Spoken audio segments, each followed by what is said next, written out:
جڑے نا انہاں دا قصہ ختم۔ تو وسیلہ ایک تے ہو گیا کہ اللہ تعالیٰ دا نام لے کے وہ اگے دعا کرو، دوسرا اپنا کوئی نیک عمل کرو وہ ذریعے اللہ تعالیٰ نے راضی کر کے دعا منگو، تیسرا ہے کہ کسی نیک بندے کو دعا کرا دو، اور چوتھا ہے کہ تسی اللہ دے رسول نے اپنی محبت دا حوالہ دیو دے حضور دے امتی ہیں، آپ دے امتی ہون پر اللہ رحم فرما، اینوں بطفیل کہہ لو ببرکت کہہ لو بوسیلہ کہہ لو، کچھ نہیں، یہ لفظی ہیر پھیری ہے گی محبت۔ اور یہ سب تو بڑی دلیل ہے کہ ہر مسلمان بندہ جب دعا اللہ کو کرنی ہے پہلا اللہ کی تعریف کرے، پھر حضور سے درود بھیجے، پھر دعا منگے۔ اے درمیان دروشی جڑا ہے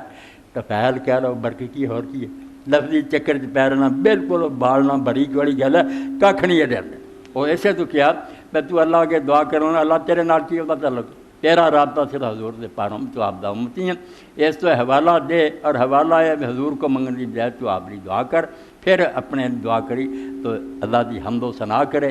اللہ دے رسول اللہ علیہ السلام تے درود بھیجے، اور پھر اپنے واسطے دعا کرے۔ یہ توسل جائز ہے جڑے دین سے، اور یہ بالکل دعا دی قبولیت دا